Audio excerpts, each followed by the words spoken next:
Welcome back. Well, as a one-man show, you always get to see me walking into frame. Someday maybe I'll be having someone else do this. Hey, welcome back to another episode of Party Shop Shenanigans. Working on my 1989 Jeep Comanche. Picked it up for 700 bucks. The question is it worth it? Well, so far I've put in an ignition cylinder because I had no keys for this when I bought it. I had to put in a new hinge for the hood that was seized up. I had to unbolt the hood to actually take it off. And in a previous video, I've already done a compression check so I can verify I've at least got something to work with here. Drop the oil, put in some fluids. So today, going to check spark, see if I've got spark. We're going to see if we can make it go bang bang. Hey, if you enjoy what you see here on Party Shop Shenanigans, do me a favor, would you? Hit that like button, subscribe, tell a friend or 10. I'd really like to spread the word around with some of the fun we're having. And I hope you're having as much fun as me. So let's go take a look at spark.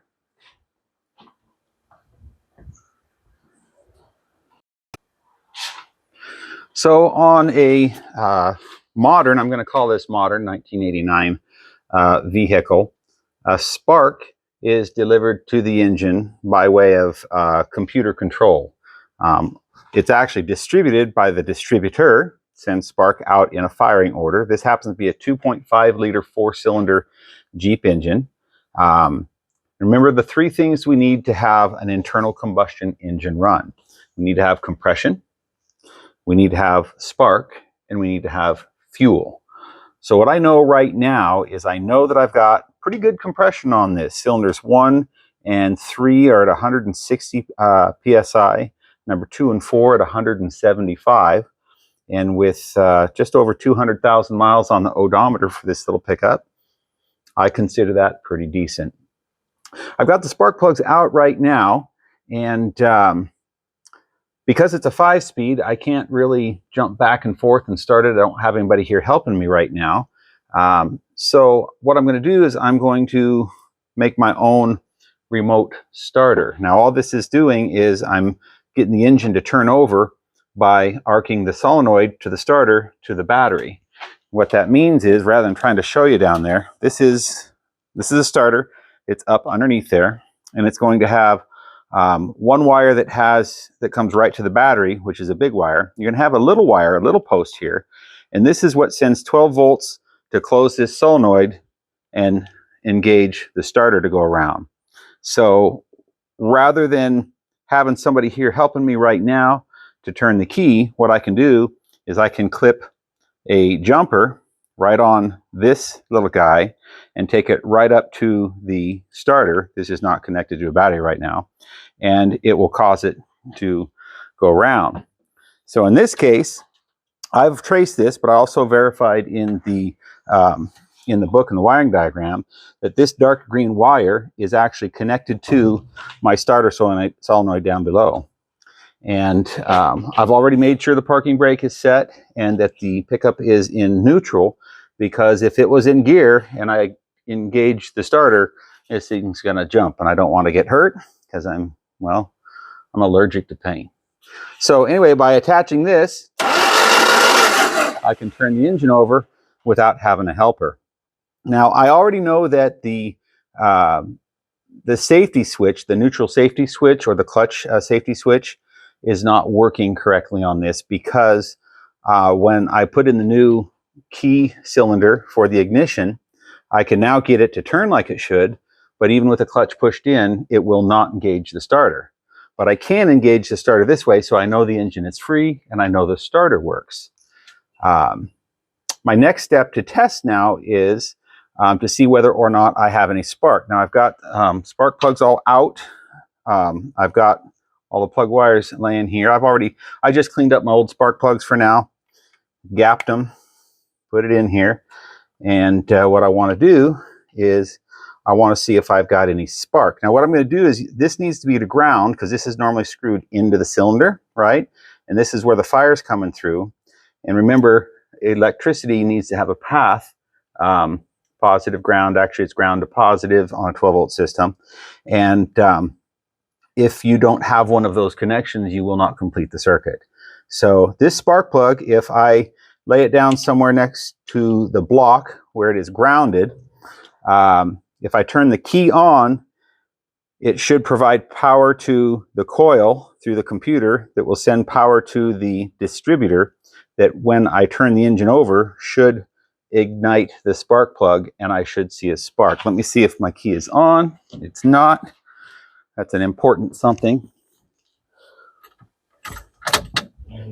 Key's on. Yahoo. Let's see what happens here. And like that, we've got spark. Let's see if you can see what I see. So right here's the spark plug. Watch real close and see if you can see the spark. Okay, so I've definitely got spark. That's good news. Sorry if I'm making you dizzy moving that around. And I've got fuel. I've pulled the cowl off of here. I can smell fuel being delivered. So I know that I've got fuel. So I've got compression, I've got spark, I can smell fuel coming through here. I don't know it's being delivered properly, but hey, what the heck? Let's put the spark plugs in and let's see what happens. Stick with me. I'll speed it up.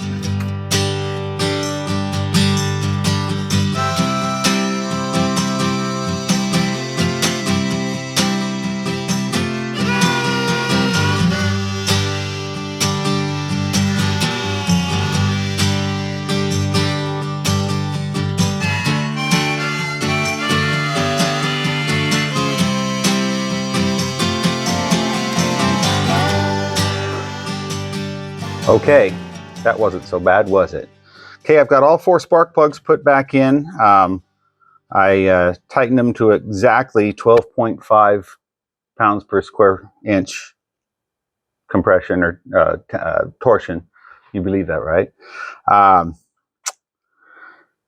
if the fuel's any good, if the timing is right, if the computer is happy, if there aren't any other sensor issues or something going on, in theory, I should be able to turn this over and in fairly short order hear whether this engine is going to run. Again, I want to remind you that if you're going to do something like use a jumper to initiate the starter so that you can test something remotely, please be careful. Make sure that you've either blocked the car, you make sure you set your emergency brake, put it in park, put it in neutral, whatever you need to do.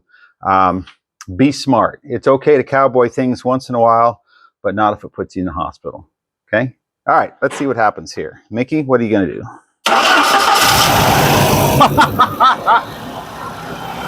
Holy cow.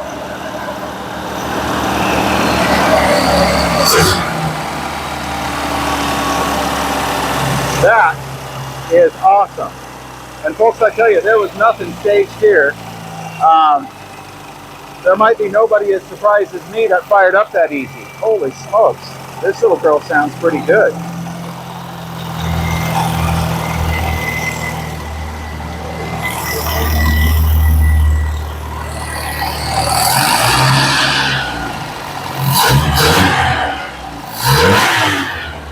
Yes, I like that. Mickey, you and I are going to be friends, aren't we? Haha. Very, very cool.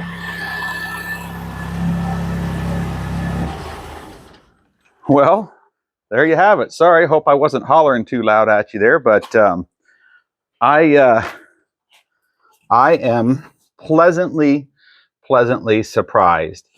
I did nothing with this before. I mean, you've watched everything I've done to this, and so the fact that this fired up that quick and that easy, that makes me very happy. Got some work to do here. I've got to figure out what's up with this neutral safety switch because right now I cannot start it with the key. But I think we're on the path to something good here. Let's do a quick walk around.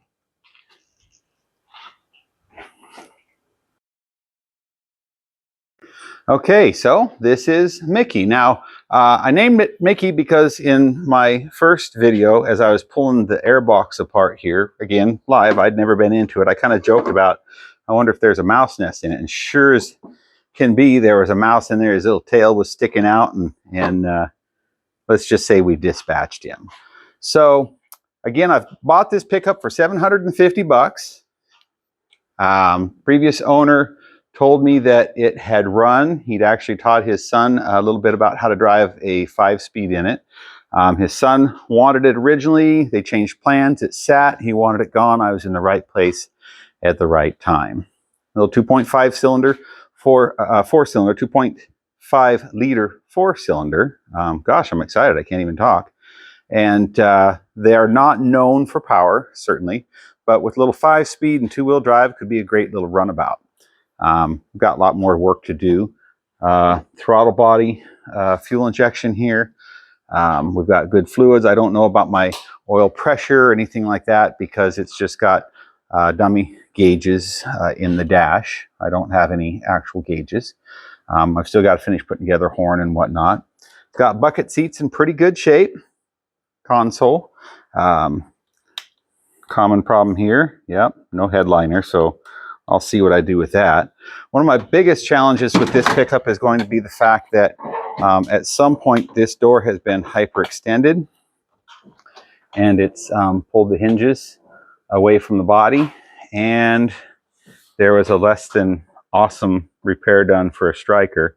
I'll need to work that over. But the fact that this just fired up as easily as it did, as long as the clutch isn't fried and the brakes will work, I'll be able to run it outside maybe next weekend and do some work on it, get it all cleaned up. That way, I know we'll see those other projects. But I've done nothing to wash this, nothing with it other than back it into the shop off the trailer.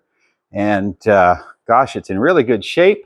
This bed is got a couple dings over here, but boy, nothing that can't be fixed.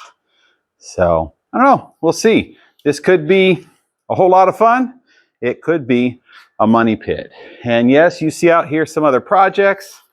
I've got my son and I just picked up this, oh, what is it? I think it's a 92 Cherokee for $300. It's got 350,000 miles on it. Here in a little bit, we're going to see if we can make it run. We've gone through the same process as we did with Mickey with dropping fluids, checking compression. Our next step is to check spark. It also has a safety neutral switch issue. A lot of work to be done on this. And of course, Stanley, good old Stanley, the 1962 Chevy 3/4 ton, my C20 here. I've got a series that I've started on Stanley as well, and I hope here in about a month to get back working on Stanley. Okay, that's going to be it. Next week, I'm going to get Mickey outside, going to clean him up because I've done nothing to it, as I mentioned earlier. And let's see what kind of paint is left under here. And we'll do some pressure washing, get out the old 60-second to kill the algae. We'll wash it up and see what we can come up with. Hey, thanks for joining me here. Having fun here, party shop shenanigans, and I hope you are too. If you've got some ideas about this project or any of the others that we've worked on, my son and I, let me know. Leave something in the comments down here. Hit like, hit subscribe, tell a friend or 10, but more importantly, go out and make somebody smile today because you both deserve it. Bob out.